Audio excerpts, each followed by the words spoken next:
Welcome to Slideshow. My name is Dave Hayward. I'm the founder of Europa Creative Partners, and I'm very excited about this week's guest. We have Nadia Ellis, who is, of course, was our first ever guest on Slideshow and backed by popular demand. Nadia, would you like to introduce yourself? Hey Dave, it's so cool to be back with you today. Thank you. I am a rewired marketer, is what I call myself. I fell down the AI rabbit hole just after ChatGPT had its moment, in 23. So I help businesses and business leaders figure out how to put AI to work in a really useful way. And I also love to build AI solutions. So that's what I do. Super fun. Yeah, and so this is Curiosity is your is the company, of course. A fantastic name and very apt. And today we thought we've got a sort of wide ranging topic, which is AI for the stuff that you're bad at. What was the inspiration behind this topic this week? Well, that title came to me this morning. So a lot of the time, when I'm having conversations about AI, it's very centered in on like how to build it into the workplace. And, we think about AI as like generation and strategic planning and all these sorts of things. But really, AI is so much bigger than that. And it can be used across all facets of our life. And this morning I was like, I've had a week, right? I've had a week, it's school holidays, my son had a sore throat. Got up this morning, the cat was like, he's old, he was spewing it. I was like, heck, I have to get ready for this pod. And so I did what I was always doing. And I was like, hey, I had some ideas around different ways that AI can be used to just make life more, seamless, take away some friction. And through the conversation that I was having with AI, it was like, you know what? Let's just frame this around AI for the stuff that you're bad at. Because AI is really, really good at like filling gaps and helping us with things that we struggle with. And, when we get up in the morning, we don't go, hey, I really need some machine learning today. No, you think, I've got a problem. I've got a frustration. So, how can AI help me with some of those things? So that's where the inspo came from. It's interesting because, there's been a bit of chatter. One of the things that comes up a lot, of course, is people are afraid of job displacement, from AI. One of the things that it sort of occurred to me, that sort of two sides of it that I was thinking about recently, was one is that by 2030, in most places in the world, especially the Western world, you've got something like a third of the population will be over 65. And, we're looking at aging population where we're going to have less and less people to do it. And traditionally in an economy, you have, in the old model of the economy, you'd have capital at the top and production at the bottom. So the young people provide the production and then, bring that through. But that's getting inverted. And at the same time, I feel like with all the cognitive enhancement that AI gives you, it also is prolonging our careers. For me, obviously, I like to think mid-career marketer, but, I've been around a while. And so, for me, I think having to, pass huge amounts of data and stuff, a lot of which you used to do cognitively, now we can kind of offset it with AI. So it's a very long way of saying that I think it's really helpful in prolonging your career. Because I think that people will be more useful for longer because for this reason, it can fill in the gaps. So if you start, there's some stat about how after sort of you're 60 or something like that, your cognitive functions do start declining. So, this is kind of the promise of AI, I think, is that will help in that sort of instance. Yeah, and it's not only just like making us productive for a longer period. It's helping us, fill the gaps. Like nobody's perfect. We all have weaknesses. We're all wired differently. And AI is a way of, filling some of those gaps and supporting us. And in doing that, we can be more productive. Communicating is really difficult. I count myself fortunate that I've always been a relatively good communicator.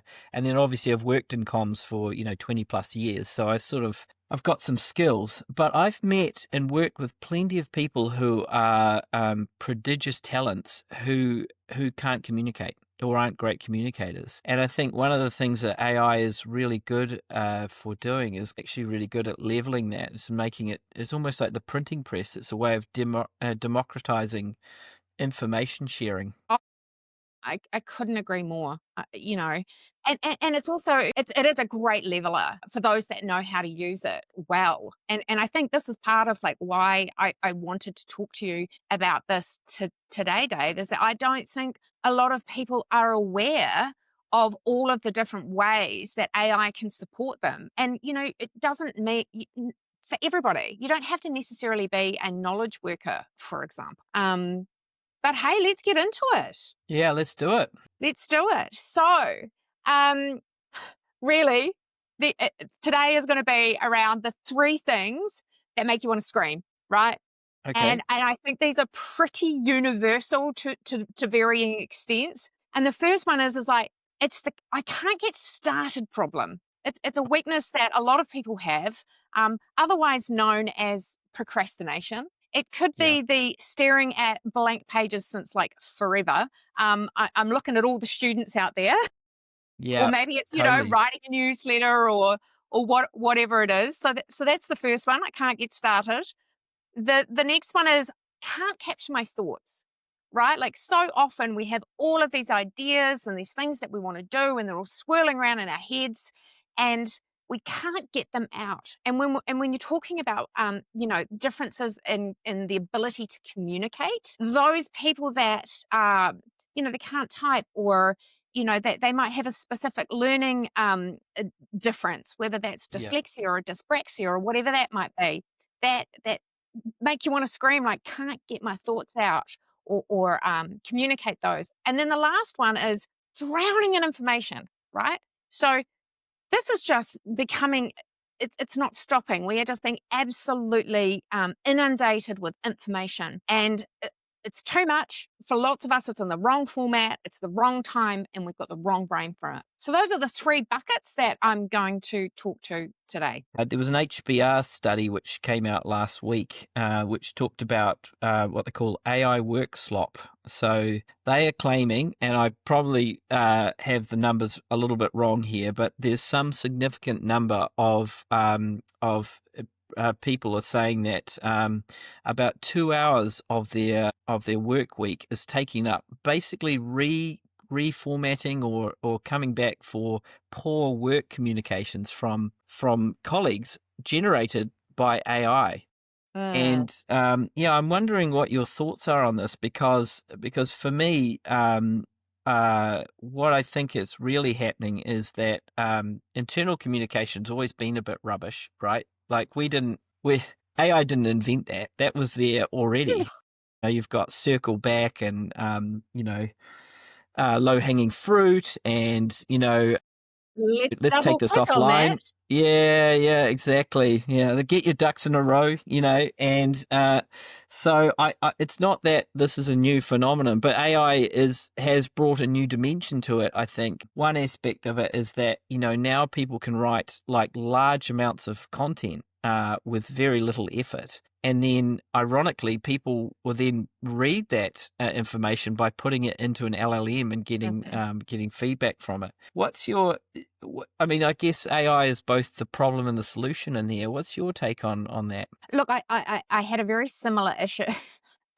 Very similar issue yesterday afternoon, actually, because obviously at the time of recording, 4.5 has just launched. And so I went to do a deep research on a specific area for a client, and 4.5 went off and researched for 3.5 hours, burned through all of my usage, went out to Oh, 1,000 sources before it just went, computer says, no, you've hit your limits. And I ended up with nothing.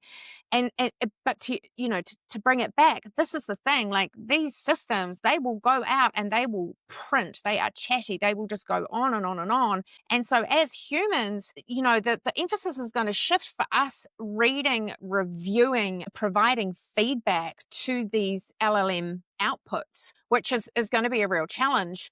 And there's a bit in there where it's just like, don't be lazy, right? yeah, I feel I actually saw something from Ethan Mollick recently, and he had said, if you do something, you get AI to do it twice. If you read over it and it's not good enough, you as the human should take it and refine it. Like take your Yeah. hands on, put your hands on the steering wheel.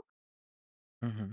But we do need to push back on our colleagues. Like if it's clearly come back and they haven't thought it through, just like you know, if you got your first draft of something from somebody that reported to you and it was crap, you'd go back and go, hey, I need this to be more concise. And I think that's not going to change in the AI world. We still need to hold each other account for the quality of what we produce, because the human is still responsible for the output. And so I think the responsibility needs to stay with the human. It's interesting. There is a famous short story writer named Raymond Carver. I don't know if you've ever read him, but he wrote the things that people say when they talk about love, something like that. And he's famous for having this incredibly truncated style that was like really machine gun style. It's so dense. It's like machine gun fire inside the copy, But actually, what happened was he had an editor named Captain Fiction, Gordon Liss, that was his name, and Captain Fiction was like brutal. He was a brutal editor, and this may sound like a bit of a segue, but the reason I bring that up is because we've always had this system of writers and editors, and the idea of curating content.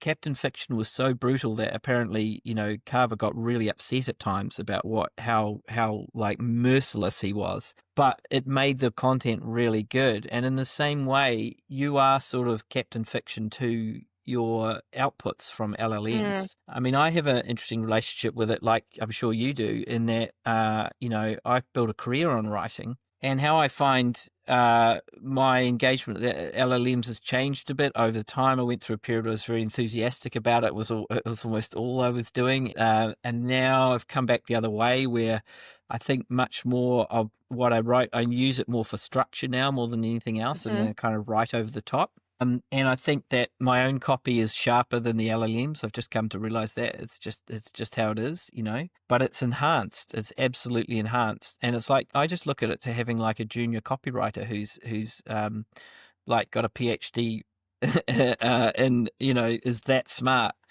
Come out. If you, in a field like marketing, and maybe you're not a writer, but writing is a big part of your job, it's going to assist you, and you can get the best out of it. If you get somebody who has got nothing to do with writing at all, like let's say that's a technical person, maybe they're a coder or something like that, software developer, they are not going to be able to write to a high level, because they don't know what good looks like. And so what AI will do, like, it's not going to magically give you taste. No, And so no. that's that thing where fundamentally, it's an Iron Man suit, and it will amplify what you're really good at. And I think that's why we're getting this proliferation of like AI slop, is because the people that are creating it, like, they're not good at writing to start with, and so they can't recognize the quality from the not quality. Yeah, there's another thing which marketers have to do, which none of us enjoy doing it unless you're some sort of like you're a freak, basically. And that is total addressable market calculations. So I don't know how many of them you've done, but it's always part of an early strategy piece, is trying to figure out exactly how much of the market is available to you and your Yes. products, and you have the TAM, and then it goes SAM, and then it goes SOM, and SOM is service obtainable market. With AI now, I've been able to, that's something that used to take me like a week or something. It now takes me maybe 3 hours at the very most. But one of the things that happened recently is I did it for a relatively technical client, and it was all like fantastically great, except for that the SOM was wrong. I knew it as soon as I saw it, and I can't tell you why I knew it was wrong. I just did know it was wrong, And so then I went back to the LLM and said, "How did you get to this number? Can you just take me through your criteria and your thinking?" Because it had given me sort of top level stuff, but not the thing. And what I found was that it had gone way too conservative in its assumptions. And so yeah, that's a kind of an experience thing, and I'm not sure like how someone who's young, new, would know to how would you know to check if you didn't know that it's sort of because it just stuck out as being wrong because I've done it before and I've done it manually. So yeah, I think that's kind of one of the ways through drowning this information is having the bandwidth and the discernment to kind of see it, and even if you don't know the answer, to know that it's wrong. E exactly. And we are going like, this is something we're gonna have to navigate as a society. Um, and how good is it gonna get, how quickly, remains to be seen. But we do know that the AI labs are investing billions of dollars in getting experts within the field, with each individual field, to provide reinforcement learning and train these models. And so if we unpack all of that, years of experience, yeah, it remains to be seen. We're in for a wild ride. There's no doubt about that.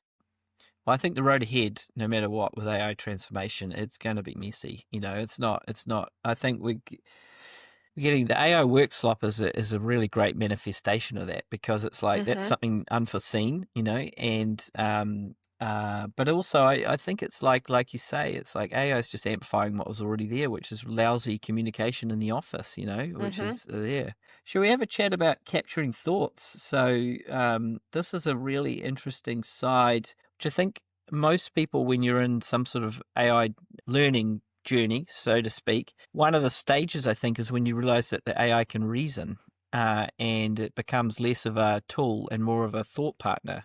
Yeah, so I think about that, how do I manage all of this information is really around like, well, how does my brain work, right? And so when people create AI slop, it's because, they're using AI to fill a gap in terms of like how what their strengths are. And the dark side of that is that they might end up producing something that's kind of a bit average. It's not fun to read, and they don't even know it. But on the light side, and how it can really help us, is that enables us to interact with information in a way that suits us. So I'll give you an example of this, right?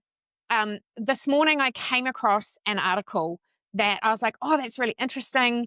It was quite a heavy sort of article on why AIs, well, the premise was is that AIs are just parroting information. And because they don't have an Uh-huh. embodied experience, we can't trust what they say.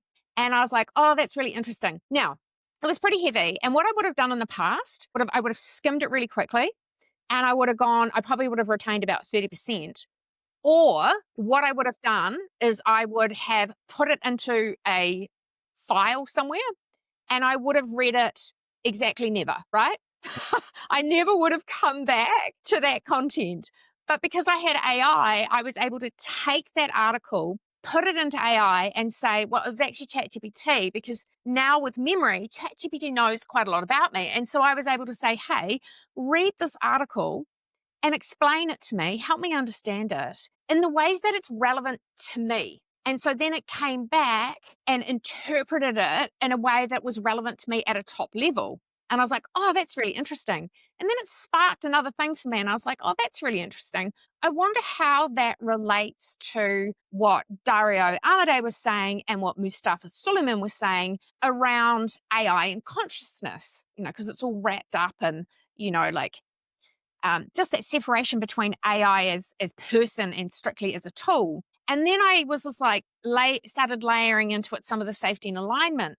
And before long, I had got this really interesting multi-layered kind of uh, back and forth conversation where I had been the curator of the content and You're pulling right. together the threads, right? And in the past, I would have been having to go, oh, I found that thing somewhere, and then I would have been looking for the relevant, paragraph or whatever. But with AI, it can pull those threads for you as an assistant and then help you work through it and process it and translate it in a lot of ways, which is really awesome. Um, and the other thing is that you can put it into something like any sort of heavy academic article or something that you might not be familiar with, and go, hey, turn this into a diagram for me, or, Yeah. you know, with Notebook LM, you can then literally say, hey, turn this into a podcast or a video, or even, advanced voice mode where you can start having a conversation. So in the past, with all of this information that we had, if you weren't good at reading, or reading wasn't your strong point, if you, were somebody who was more visual or somebody who's better verbally, you were kind of stuck. And now we can, cut to the chase. We can work with all of this information in a way that suits our brain, which is super powerful. Yeah, I think what I find interesting about what you're talking about is that the thing that makes great creative is essentially on the one level, creativity is about old ideas being remixed. Essentially, Mhm. really about having an associative intellect. So it's about taking these different things, and like a really good example of that is probably Malcolm Gladwell. He's the guy that will write about, I don't know, about how the leaves are falling in June, and also Canadian hockey players are all born in January or something like that. That's really, I just made that up, but it's that associative intellect that you're doing, and having this on-call research assistant who can help you assemble that is going to mean that ideas are going to form much quicker and be more Mm. dynamic and be a bit sharper in many ways, because you're able to access this information quickly. Because like you, my favorite folder is my downloads folder. That's where everything goes to die. And I've got this whole recency bias, which is basically anything that's recent in my downloads folder, that's one that gets used. So I totally get where you're coming from. This is a huge change in how we process information. And also, the democratization of intelligence and knowledge now. In the Yeah, past, especially when you're starting to get to some of those more higher level academic concepts, that was unavailable to so many people, because it seems like many in academia feel compelled to write things in the most confusing way to as some kind of signal of their intellect, right? And that was gatekeeping. And now it doesn't matter how complex it is. You can put whatever into an LLM and go, hey, explain this to me as if I was a 12-year-old. And then if it's too simple, you can go, okay, explain it to me as if I was a 20-year-old. Okay, now explain it to me as if I was a grad student. All right, too far, now bring it back. And that, because it just makes it accessible, which is amazing. yeah, because the I hadn't actually thought about that before, but the obscureness of language is Hmm. like a way of as you say, it's a way of gatekeeping, which is not not terribly different to the way that the Bible used to be written. Only it was only available in Latin, and therefore Hmm. only people who could understand Latin could do it. And Martin Luther and the whole printing press thing, where he essentially very similar to what's happening now, is basically making knowledge available to everyone, to some degree.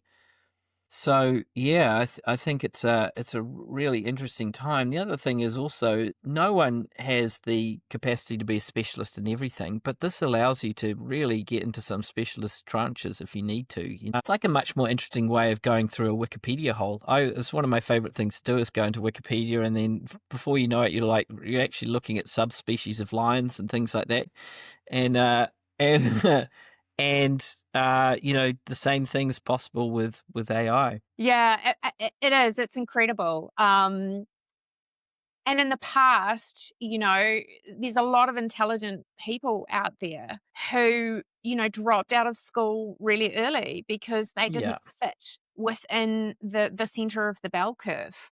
yeah. And now those people, the world is their oyster, and the diverse thinking that we need, it just unlocks it, levels the It's playing great for field. those of us who feel a little undereducated. I went to art school. It's not exactly, a bastion of learning, so to speak, but set me up perfectly for life, I have to admit. But And in yeah, the it's not like I workplace had. as well, right? Breaks down Yeah, silos. yeah, Because, 100%. like in the past, it's just like the operations team that, oh, those marketers, they're always talking in their acronyms. And, now they will be able to go, hey, what are they talking about?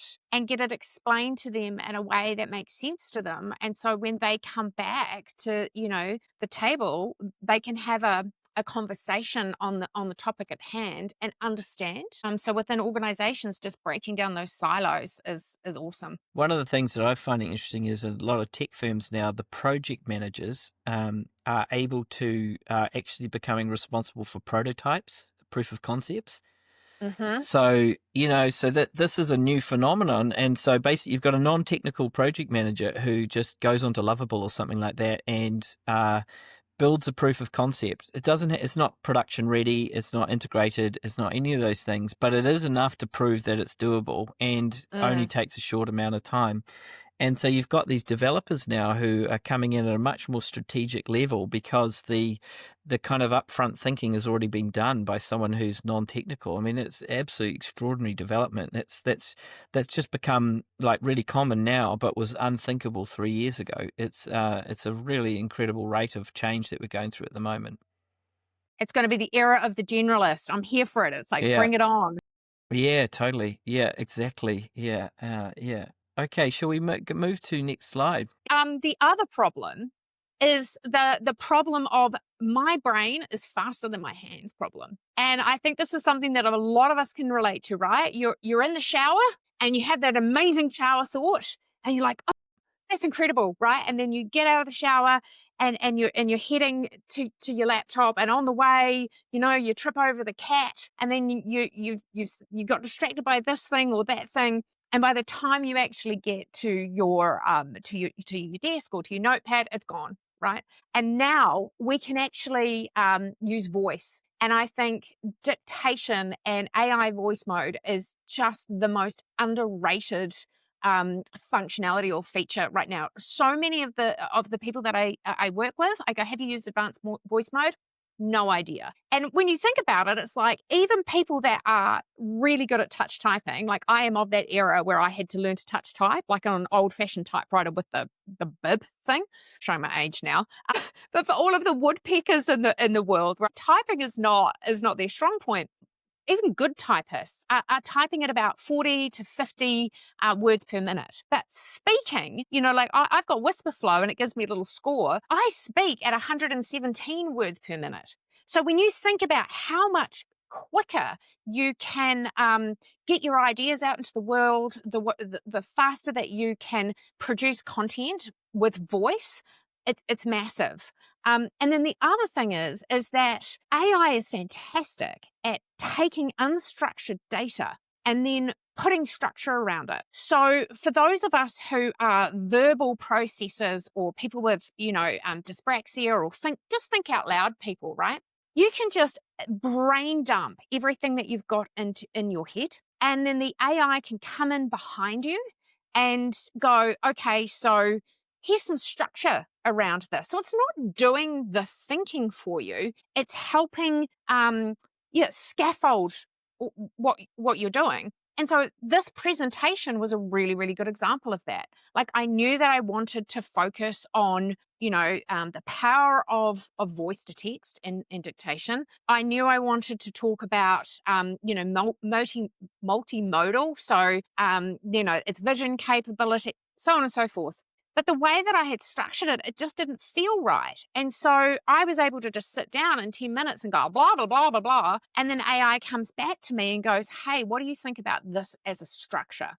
Another really helpful thing is, when you've got a lot of work to do and you need to prioritize something, you can just brain dump all of the things that you've got in your head and it will structure it in a priority list for you. So very, very powerful way of externalizing the mess that all of us have in our heads. Well, some of us have got more mess than others, but we've all got the chatterbox in our head, right? Yeah, it's interesting in the this is going to date me, of course, but in the 90s, laptops weren't widely available, they're very expensive. And I injured my hand playing rugby, and I had exams, and so what they used to do when you had a hand injury at exam time is they'd actually have someone come and write, and you would just dictate. And so for a couple of years actually, I actually dictated my exams, and I found it suited me right down to the ground. Like my marks went through the roof when I started doing that, and I remember it just was like it sort of added an element of performance as well, Mhm. which is sort of like because you're sort of enunciating and you're kind of thinking it through, and yeah, it worked so much better, and now with AI, you've got this ability to just kind of like talk in your own language. It's remarkably good at it. People talk about constructing prompts, and there's a lot of things about the structure of prompts Mm. and stuff like that. Well, I have to admit that a lot of the time, if I'm not really sure about how to structure the prompt, I'll go to voice prompt and just put it in. It's probably does require a bit more work in terms of polishing afterwards, like refining, but you can get kind of there a lot quicker with voice because it's much more direct connection to your brain, or it certainly feels that way. I mean, when I'm working with AI, I do not type. Right. I only use voice. I mean, I'm in a situation where I'm not in an open plan office, and Huh. I know with some people they're like, "Hey, I don't want to verbalize what I'm what I'm doing because it's sensitive for whatever reason." So Yeah. it's not perfect for everybody, but I am only having conversations. And when you think about the amount of context that you can provide an AI verbally versus how long it takes you to structure something by typing, it's night and day difference. And I have a prompt writer assistant, so I can sit down and I can go, "Hey, this is what I'm thinking. This is my problem." Or this is the task that I want to do. Ask me the questions that you need so that you have full and complete information. And then at the end of that, structure that into a prompt. Oh my And God, that sounds it's amazing. super fast. It's super fast. And I think, yeah, you then really unlock that collaboration too, because I think something with early users or novice users of AI, where they get stuck, or there's that level of frustration to go, "Oh, that's not quite what I was thinking," and then they kind of give up because it's a bit too hard. Whereas if you're having a conversation back and forth, you can speak faster than you can type, and then you can read faster than you can listen. So I will type, and then I will read the response. Sorry, I will speak, Yeah. and then I will read the LLM's response, and then I will give feedback verbally. And it's so much faster. Well, there's been a really interesting development in Europe.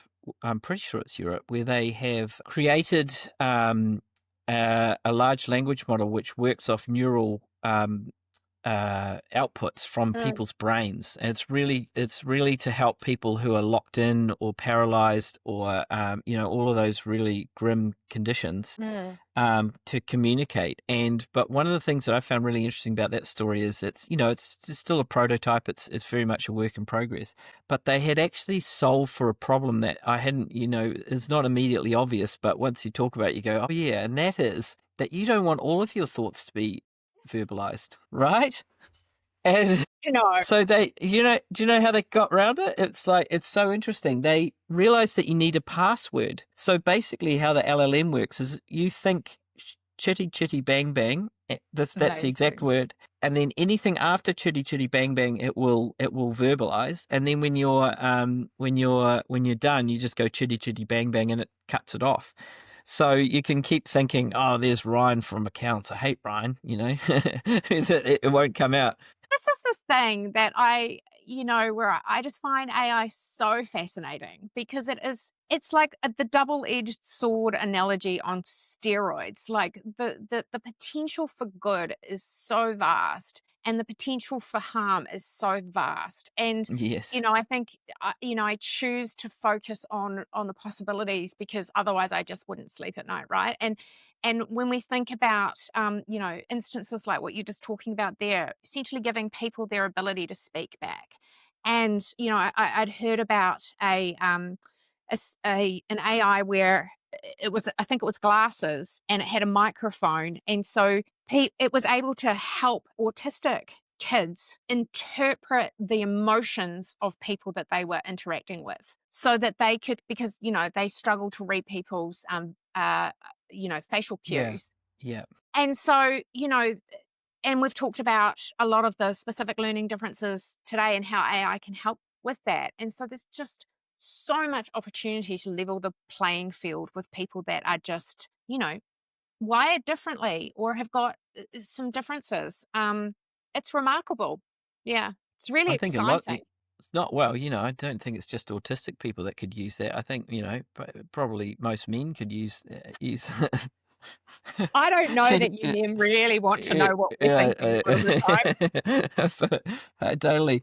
So talk me through a little bit about decision making, because that is something that we most decisions you make, you normally run it past trusted advisors and things Mm, like that. But now with AI, we've got this opportunity to have this artificial advisor essentially who yes. works there.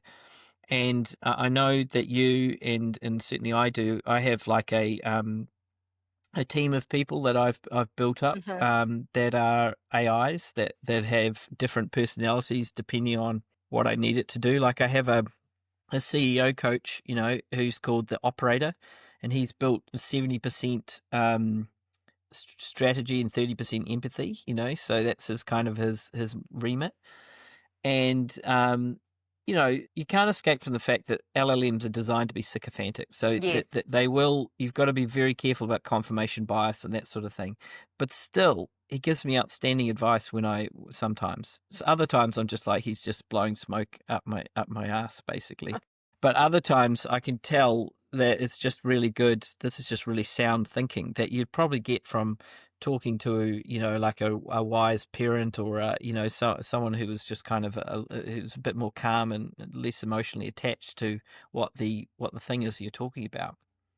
I've just started working with a new client, and I'm going to be working with him to build out an AI advisory board, right? Like a team. Wow. Back in the day, it was like the team of mentors or the Yeah. tribe of mentors. And this is in the AI version. And it really comes down to, gosh, it's a reflection of the user and how you structure those AIs to assist you. Because if you don't have the knowledge or the I guess the understanding to say, hey, I want you to challenge my thinking.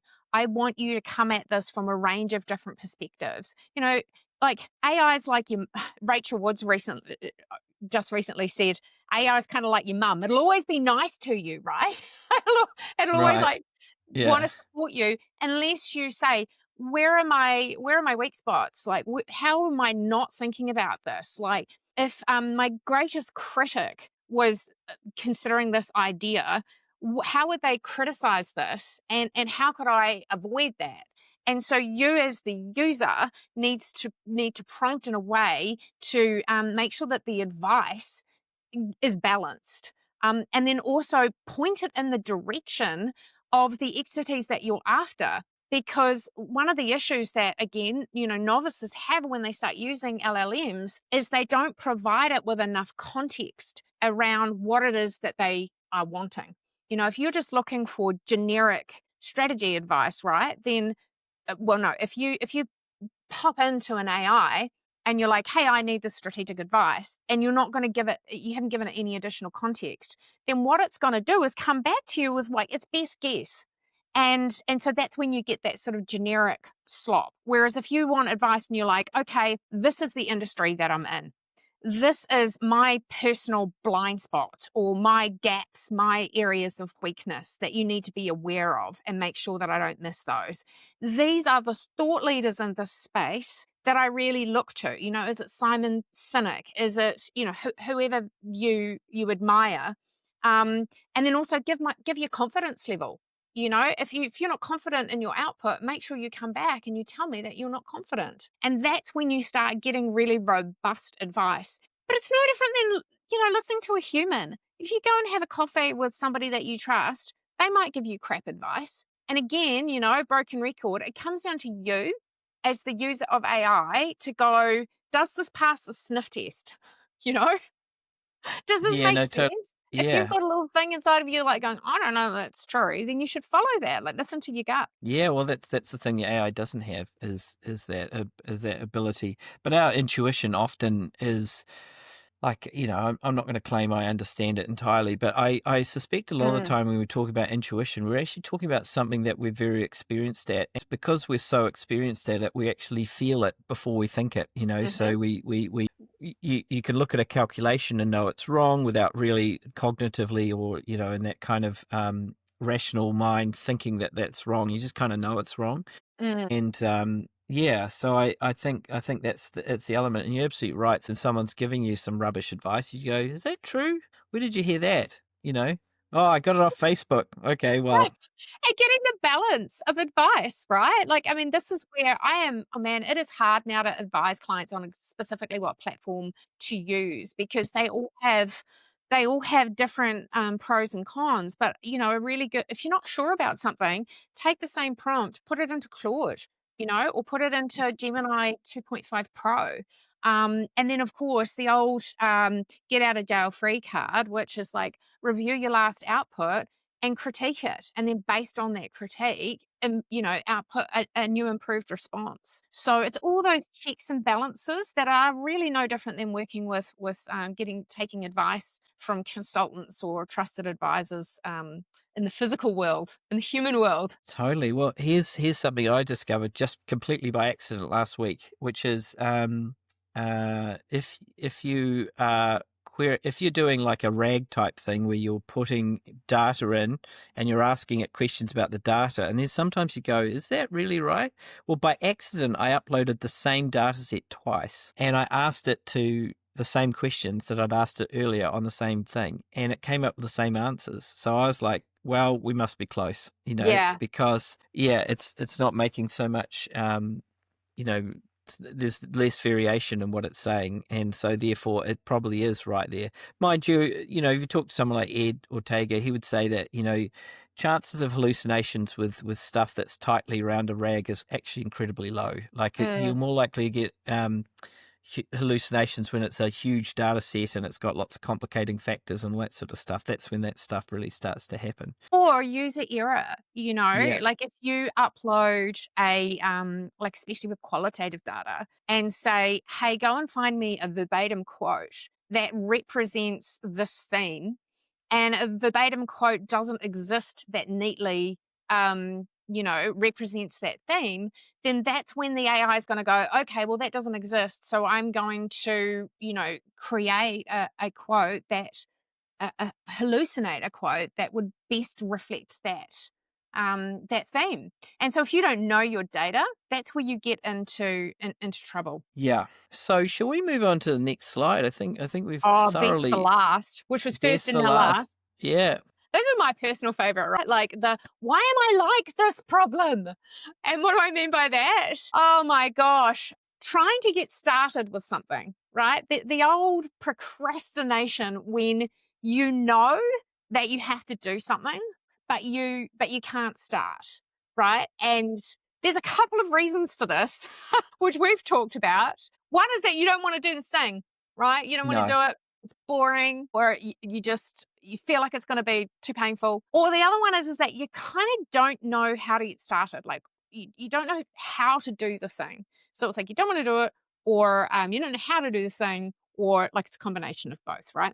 And so what happens is that for a lot of people, more than others, you end up having to wait until it's becoming so urgent that the adrenaline starts kicking, and the panic of the deadline overrides the chaos until you do the thing, right? And that is that classic procrastination. And I think we've all been there.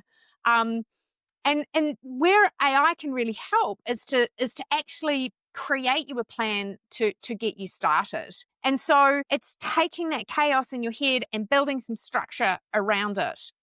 Um, and a framework that I find really, really useful is the get ready, do, done framework. And so that is all around non-working verbal memory. And what that basically means is that you know strategically what you need to do, but you're not 100% sure of the sequential steps, the map of how to get from where you are right now to getting the thing done. And so again, like this is really, or you don't know what done looks like. Like you don't have a clear visualization of what it looks like when it's completed. And so if you don't know, what done looks like, and you don't really know how to get there, then it's not surprising that it's really hard to start. And if you get a map of where you're going, funnily enough, that I don't want to do it, it kind of disappears because you know how to get there. And so what this looks like in practice with AI is you, again, like I've got a GPT that helps me with this, that asks me questions, but you can just verbalize it and go, I need to do this thing, like prepping for this workshop, prepping for a workshop, or, maybe it's a project or this conversation. And I go, I've got this workshop to deliver, and this is what, give some rough context about this client. This is the scenario, the context. And then the AI prompts you to go, what does done look like? And it asks you all the questions so that you've then figured out what it's going to look like when it's completed. And then it works back from there and goes, okay, so to get to that outcome, what are the steps that you have to take? Right? So that might be, let's say it's a holiday, right? That's an easy analogy. You know that you're going to San Francisco. And so what does done look like? You've got your flights booked, you've got your accommodation sorted, you've got a rough idea of like the things that you want to do. And so what are the actions that you're going to have to take to get there? You're going to need to figure out like what sort of things are you interested in? What times are you going, that sort of thing. And then to get ready, like what are the things that you need to do to get ready? You're going to need to figure out what your budget is. You're going to have to get the time off work, so on and so forth. And so breaking it down takes that brain chaos, puts structure around it, and makes a plan. And then you can just get started. It's amazing. So it's really not, for a lot of people, it's not procrastination, it's planning paralysis. And AI can really help with that. It's often, I mean, it's been said a lot, but procrastination in many ways is an emotional problem, emotional management problem, rather than a task management problem. And I mean, it's sort of said as a truism on Instagram or whatever, but it is true. And once you realize that, it really helps. But the idea, what I really liked about what you just said is the idea of visualizing what success looks like, because I mean, when I travel, I tend to think about my minimum viable product, and my MVP for traveling is my wallet, my passport, obviously clothes, but my wallet, my passport, and my phone. Those three things I need, and then everything else is a bonus, basically, And but this is a much richer way of looking at things, right? Because it's actually going, how do I make this a really rich and engaging experience? What does the fullness look like? What does really successful look like?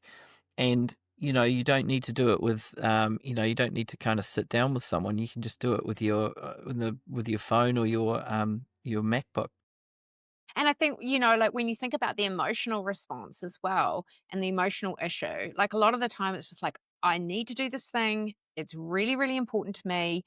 And it's so massive, it feels like a mountain. And I don't want to get started because it's just too massive. And it's that old adage, like, how do you eat an elephant? Like one bite at a time. Yeah. And AI can help you break it down into step by step. And it's very, it's there's no emotion in there for it. And so when you're like going, oh, that'll only take me, X amount of time, AI from its knowledge base will have an understanding of roughly how long it's going to take you to do something like that. And so it can overcome some of that that planning bias that we have. There's a name for that bias, I forget what it is, where you think that it's going to take less time than what it actually does. And so, if I've got a massive project to do, I can go, hey, here's all of the things. And I did this the other day when I was like breaking down a project plan, and it literally came line by line, very, very granular level around all of the different steps, and then estimated how much time it would take.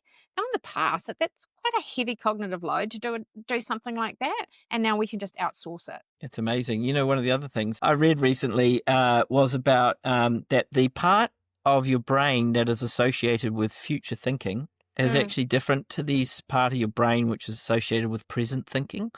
And so one of the ways that people have that, cognitive scientists realized this was that they found that people, when they would manage people's diaries, so like a manager or someone like that, they would actually give their future self like way worse than they would an employee. And that doesn't really make sense if you think about it, because your future self doesn't have any more capacity than your present self. But there's this thing where you're like, yeah, and I mean, I've done it myself where I've got like suddenly got 6 meetings in one day, and you get to the end of the day and go, what was I thinking? I'm absolutely rinsed, and I'm not sure, I haven't left enough time to wrap up the meeting and do all the actions and stuff like that. But somehow when you're placing it in your diary, you just think, I'll be fine. Look, it's funny that you bring that up, because I had this exact issue, last week, where I was just like, okay, so what does my capacity look like in November, December? And I was really struggling to figure that out. And so I was like, oh, there's got to be a spreadsheet for this. And so I sat down with I think it was ChatGPT 5, and I said, hey, I want to build a spreadsheet that helps me manage my capacity. I've got all of these things, all of these tasks that I need to do. Some of them are, like I'm doing some structured learning at the moment, and so that's going to be 20 hours a week, every week for 7 weeks. And then I've got this project this has got a firm deadline, and then I've got this other thing that I need to do, which could happen anytime in the month. And so I gave it those parameters, and over the course of a few hours working back and forth, it ended up helping me build this incredible Google Sheet using the apps script, which I'm like, I didn't even know that was a thing. So it was writing code for me that I then put into Google, in Google Sheets, and it created this incredible capacity planning spreadsheet for me, so that I knew, 40 hours a week, where was I in regards to that 40 hours a week? If I had run out of time in that week, it was shifting things into subsequent weeks. I could double click and have a look into what tasks I had per week. And I was just like, this is wild. And I would have thought you'd have to have a PhD to use spreadsheets like that in the past. And now, we've got these co-drivers that can just go, hey, yeah, this is what you need to do to find that information and build out this asset, which is incredible. Which is exactly why, you've got people like, on the, in SaaS companies who must be like desperately hitting whiteboards right now, trying to figure out what on earth they're going to do, because this is, people are going to be able to do this with off-the-shelf software that previously you'd have to go to monday.com or any of those kinds of exactly like really expensive project management things. People are not going to are just not going to need it. I think, well, Nope. certainly the idea of being strapped to one ecosystem is certainly dying really pretty rapidly, isn't it? Yeah. Yeah, exactly.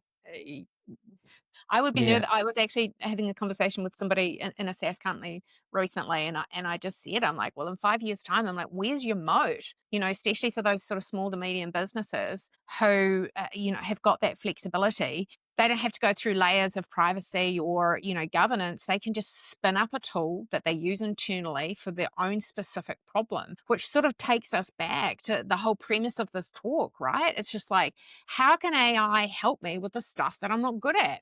Like, how can Yeah. it help me with my problems?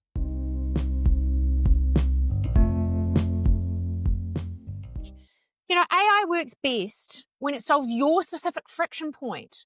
It's a really good on ramp for you if you're new to this space. And I often say to people, get amongst it, explore, play, find your own jagged frontier. And, using your problems to solve is a really great place to start. And just start with one thing, right? Like pick one struggle, go into your AI of choice and go, here's a problem that I have. How can you help me solve it? And don't accept its first answer, right? Go back and forth, be prepared to invest a bit of time and then see what it comes up with and then try it for a week, go, how has it helped? Notice what's shifting and then do another one, and I think, yeah, you'll be surprised about what you can achieve. And if I had people to take away one thing, if you are not using your voice to communicate with AI, you're missing out. Like, please, download something like Whisperflow or, use the Windows H on your keyboard, or if you're on Windows, to use voice, dictation or advanced voice mode, find it. on ChatGPT and use it. It is incredible. Well, Nadia, it's been amazing having you on Slideshow once again. Of course, you were our first and also one of our best listened to podcasts, so it's great having you back. Hope you'll come back. And Always, always. Yeah. Well, I'm off to the States soon, so I'd love to come back and when you share come some back, of we'd the love stuff to that I do. hear what you've wrap up of the trip and the kind of all the insights that you're gonna get for. If people want to get in touch with you, what's the best way of reaching you? Is it through Curiosity, Nadia at Yeah, curiosity.nz? Is that the yeah, or on LinkedIn. Creating a great website is something that has been on my to-do list for a while, but I do post a lot on LinkedIn. So best place is to find me on LinkedIn, or yeah, flick me an email. awesome? Always happy for a chat on my favorite Yeah, topic. chatting And is thanks for what it's having all me. about. I always love our conversations. So Yeah, likewise. Thanks so much.